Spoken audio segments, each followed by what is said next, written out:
Oi, gente. Meu nome é Luísa Almeida. Eu espero que vocês estejam bem. E nesse período de quarentena, eu serei professora de redação. Hoje a gente vai conversar sobre um tema polêmico e também sobre a estrutura. A gente vai iniciar a estrutura da redação.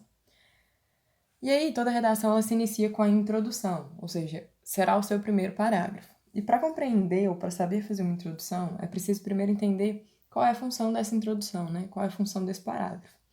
Esse parágrafo ele vai ser responsável, né, por apresentar de um modo raso, de um modo não desenvolvido, ou seja, sucintamente, os pontos centrais do seu texto. O que vão ser esses pontos centrais, tá? A sua tese, o seu posicionamento, os seus argumentos, as suas informações adicionais sobre as outras áreas do conhecimento que você vai falar, beleza? Mas é de forma muito sucinta que vocês vão mencionar isso na introdução. Vai ser aquilo que a sua redação gira em torno, beleza? E a gente tem como elemento principal a questão da apresentação do tema, né? Que vocês têm que apresentar o tema para o corretor, o posicionamento que vocês têm referente àquele tema, ou seja, a sua tese, e os argumentos, né? Que são as justificativas para que você tenha aquele posicionamento, ok? E aí a introdução cumpre duas funções que eu queria tratar com vocês, que é de destaque, porque o corretor de vocês vai ter corrigido diversas redações quando ele for corrigir de vocês. Então é na introdução que vocês vão conseguir chamar a atenção dele de uma forma diferente, para que ele tenha um olhar diferente para a sua redação e não no mesmo modo como ele olhou para as outras 100 redações que ele estava corrigindo, ok? E a função de texto-circuito. A função do texto-circuito é a ideia de que você comece o seu texto falando sobre um assunto e que você termine o seu texto ainda assim retomando aquele assunto, ok? Eu quero deixar claro que essa função de texto-circuito ela não é uma função exclusiva das pessoas que preferem uma introdução histórica ou uma introdução mais complexa. Aquelas pessoas que também preferem uma introdução simples também vão ter essa possibilidade de fazer um texto-circuito. Fica bacana, soma ponto e é isso que a gente quer, né? E aí, adentrando mesmo no tema que a gente vai tratar hoje, que vai ser a igualdade de gênero, em questão no século XXI, é preciso que vocês compreendam adequadamente todos os pontos centrais do texto de vocês, do tema de vocês. Então, antes de começar a redação, eu preciso que vocês entendam o que é gênero, no nosso caso, o que seria a igualdade desse gênero, porque senão não tem como vocês apresentarem esse tema, se posicionarem, justificarem de uma forma clara, coerente, concisa, ok? Então, primeiro façam essa análise do tema. E aí a gente vai falar, né, sobre quatro termos que a gente tem hoje em dia e que a gente confunde muito qual deles é o quê. O primeiro deles vai ser o sexo. O sexo, ele se refere às distinções anatômicas e biológicas dos sujeitos. Ou seja, não é uma construção social. É aquilo que você nasce com, né? São os artefatos, as questões que você nasce com eles, ou seja, as questões anatômicas e biológicas. E a gente tem uma divisão bastante clássica e bastante comum. A gente tem o feminino, o masculino e os intersexuais. E aqui eu quero que vocês entendam aqueles que são ausentes e aqueles que possuem ambos os sexos, ok? E a gente vai para o ponto central desse tema, que é o gênero. O gênero, ele é uma construção social daquele sexo biológico que eu acabei de falar para vocês, ok? A gente entende, então, que nós somos pessoas e sujeitos e produtos socioculturais. A gente não se resume a um fator anatômico ou biológico. A gente se constrói dentro da sociedade, dentro do tempo que a gente vive. Então, a questão do gênero, ele nunca vai ser necessariamente igual em todos os lugares, ou para as mesmas pessoas. É por isso que a gente tem uma discussão tão grande em torno disso. Classicamente, ou geralmente, essa divisão ela é feita entre um fator binário, que resume isso tudo a homem e mulher, e que é um grande problema, mas também inclui agora, né, os não binários, porque hoje em dia a gente tem uma pauta muito maior sobre essas questões. Então, a gente tem a divisão binária, que se refere aos homens e mulheres, e as não binárias, né, que inclui os trans, todos os outros.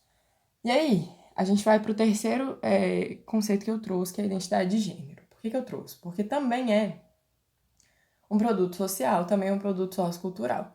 A identidade de gênero vai ser a identificação pessoal que nós temos com base na relação que a gente tem com a gente e com as outras pessoas, que são de outros gêneros, por exemplo.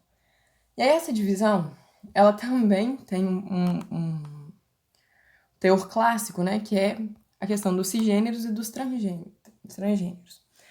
Os cisgêneros vão ser aqueles que se identificam com o sexo que nasceram e os transgêneros vão ser aqueles que não se identificam, beleza? E aqui a gente também vai ter um problema e eu vou falar já já pra vocês. A questão da sexualidade, que foi o quarto conceito que eu trouxe. A sexualidade, ela vai ser a atração afetivo-sexual que o sujeito tem.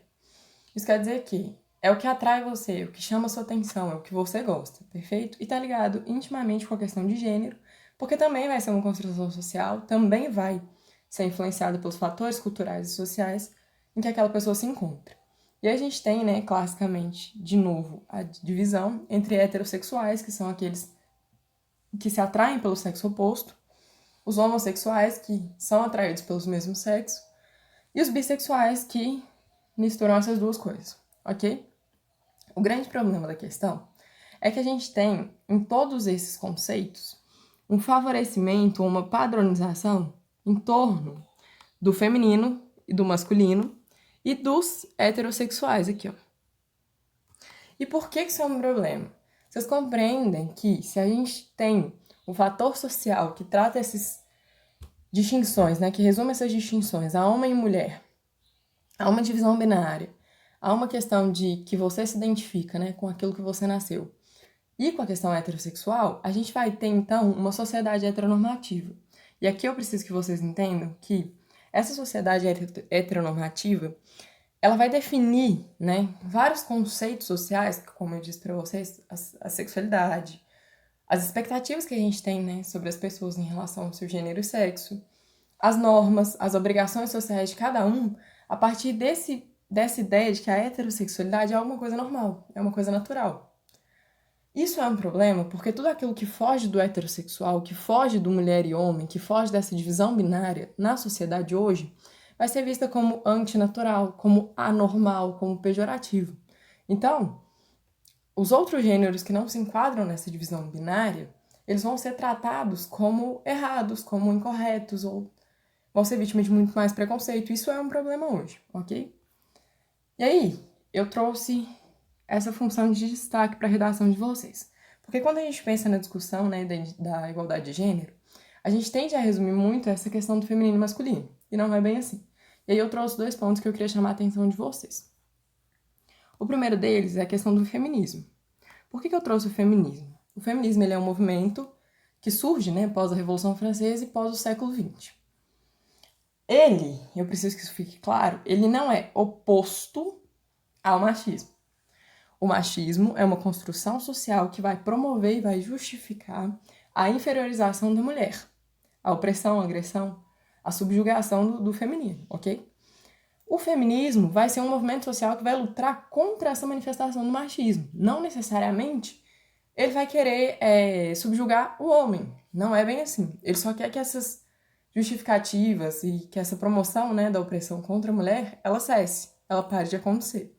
Então, com isso em mente, lembrem-se que o feminismo não é o oposto ao machismo.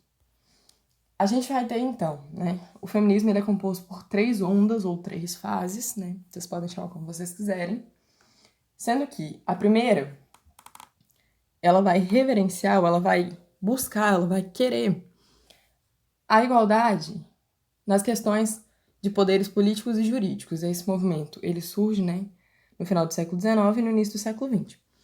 Focado principalmente na questão do voto, na questão do sufrágio feminino. Porque até ali, infelizmente, as mulheres não podiam votar, ok?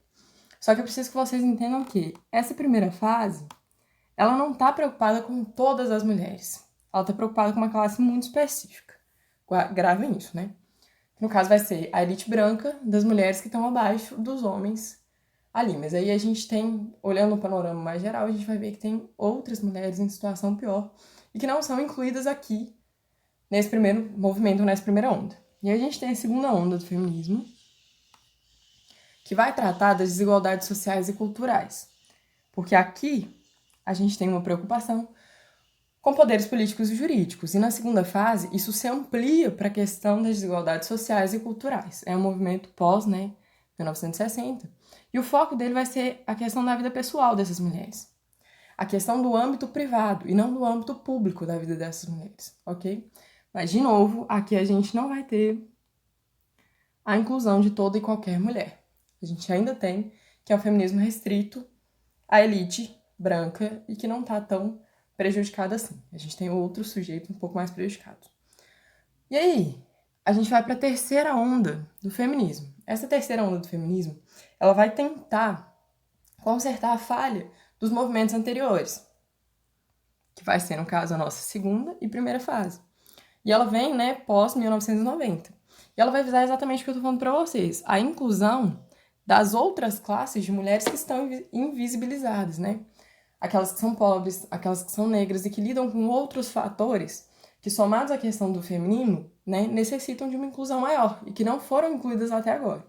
Então, essa terceira fase, aqui endivida ela com mais uma, que é a quarta de agora, mas ela vai incluir, né, todas as mulheres e é onde a gente está hoje, ok? E aí, eu preciso que vocês entendam uma coisa, e foi por isso que eu trouxe essas divisões. O feminismo, ele é, sim, um movimento unificado em torno de uma causa única, que no caso a gente já conversou, que é o fim da subjugação do feminino ou da mulher. Porém, ele não tem um padrão. Ele não segue a mesma regrinha para todo mundo. Porque nem todas as mulheres sofrem o mesmo tipo de opressão ou estão subjugadas ao mesmo tipo de situação, ok? E aí o feminismo ele vai se dividir em muitas vertentes, mas assim, é uma gama muito grande. E eu trouxe 3 para que vocês entendam isso. A gente tem o feminismo liberal, que vai justificar, né, essa desigualdade ou a inferiorização da mulher com base no sistema político e jurídico. Então, para o feminismo liberal, as questões de desigualdade social e cultural, elas não são tão relevantes. E uma reforma no sistema capitalista resolveria todos os problemas. No feminismo negro, a gente tem a interseccionalidade, ou seja, a junção ou a influência, né, do racismo no feminismo, ok? Porque também é diferente o feminismo negro e o feminismo branco. E não dá para colocar todo mundo no mesmo pacotinho. E a gente tem também o transfeminismo, que é a inclusão das pessoas trans dentro da pauta feminista. Para aqueles que gostam da discussão, eu vou deixar material para vocês no final do vídeo, tá? E aí vocês acessem, são curtinhos, eu vou falar mais deles depois. Aí a gente vem para o outro ponto que eu queria chamar a atenção de vocês, que é a questão dos movimentos LGBTs+. Por que tem esse mais aqui? Porque nem todas as categorias estão inseridas nesse LGBT, ok? Então a gente tem outras categorias que estão fora dessa divisão. Por que eu trouxe esse grupo específico? Eles fazem parte da discussão de gênero, como a gente já viu, porque o gênero é um produto sociocultural, ele é uma construção sociocultural. E essas pessoas, elas são sim marginalizadas, elas são deixadas de lado nessa discussão em diversas outras da sociedade, ok? Então eles são excluídos. Eles são tidos como os anormais e os antinaturais, né? São vítimas de uma violência muito maior e tudo mais. Hoje, algumas pautas, né, que eles estão lutando para mudar, vai ser a questão da cidadania, a questão da violência, a gente vive num país que mata trans a rodo, a busca por espaço público e a ampliação e reconhecimento dos plenos direitos, porque eles têm direitos, mas não são plenos. Então a gente tem uma série de fatores, vale muito a pesquisa de vocês, tá? Porque é um ponto diferente da discussão. E aí a gente vai falar agora sobre os materiais que eu trouxe para vocês. Eu vou deixar com material para vocês. São 3 textos curtinhos sobre a interseccionalidade, sobre a questão do feminismo e tudo mais, sobre o feminismo negro também, para quem se interessar. E eu vou deixar um videozinho de 10 minutos que o canal GNT fez, muito legal e muito massa. Eu espero que vocês tenham gostado da aula. Se ficou alguma dúvida ou se vocês quiserem sugerir alguma coisa para mim, entrem em contato comigo por meio desse e-mail e a gente vai conversando e ajustando tudo, tá? Muito obrigada e até a próxima.